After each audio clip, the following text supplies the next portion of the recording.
It looks like he's going Nash. I mean, I spoke with him actually yesterday about his character selection. He said he's going to stick with Nash for almost every matchup, but for just one, and I won't blow him up, but for just one and/or one player, he has two other characters that he is going to switch from among. We'll see if those come up. But like I said, he said almost entirely Nash. We saw JCT play a little bit earlier. He looked so strong with his Laura. Really is the Canadian Laura right now so far this tournament. I'm curious to see how he's going to deal with Infiltration's Nash pressure. He did beat Tampa Bison. Yeah. And Tampa Bison had, he at least tried to have good movement, but there's nothing else like Infiltration's Nash when it comes to movement. It's true. It's just in a league of its own in Street Fighter 5. Yeah, it's almost as if he has one button just for dash, of just how much he can dash. Oh, the corner cross up, but at least something else. Dash right away. Can he stay in? No, Infiltration just walking away. Oh, nice. Wow.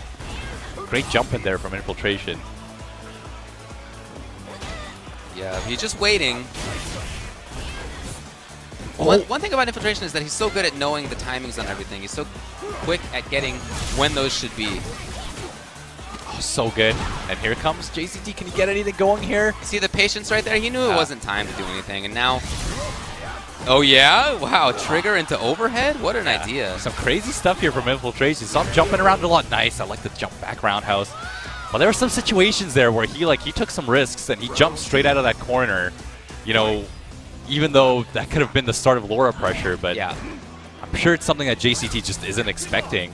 Well, that's part of the success of Infiltration's Nash, is doing things at times that people don't expect. Oh, that's exactly what he was waiting for. Yes. Nice reactionary super is going to give him a nice life lead.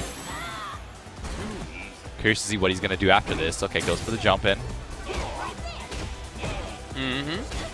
Nice anti-air. And JCT just looks a little having a difficult time here getting in to all these dashes because, yeah, just as you said it, you know, Infiltration just has that range where he wants to be. As soon as he's moving forward, you see Infiltration just dash back saying, no, we're going to play at this range now.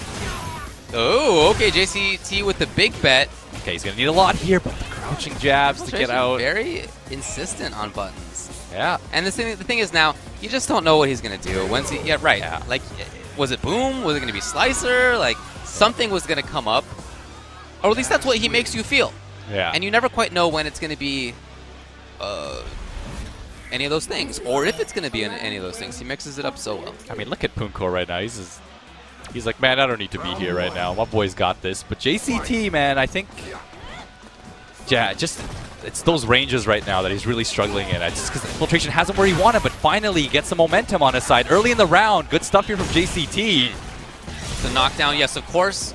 The V-trigger to escape. Yeah, it's smart. Using it early, he could get it another time in the set. Right. Yeah, one of the reasons that Nash had so much success earlier in the game's life was that it just felt really hard to, like, nail him down. Yeah. So, like, do what you want to do. Corner control, yada, yada. Again, so good. It's almost as he knows which fireball he's going to do, and he jumps in at the correct one every time with that jumping around. You might be right about that. You can never count Infiltration out from that kind of thing. Okay, JCT with some pressure. Another throw. One more hit's going to take it. Oh, I love it. Another one. JCT puts himself on the board. All of that stuff was kind of anti-view reversal play. Yeah. Right, so Nash, you know that he wants to view reversal out. You know he wants to escape. And he's looking for some big button to do it freely against. But jabs, shorts, grabs, those don't really work in the same way. Nice play. JCT both players sitting on a lot of resources. Oh, what? I don't know if he meant to do that. Probably not. Overhead, gets stunned. Could be the round. What does he want? Yeah, he's going to eat a little bit of meter. I liked it. Good option there. He should save that. The perfect. I mean, I like that option. Obviously, wants to save his super for the next round. It's a huge advantage here, actually, going into this match point for Infiltration.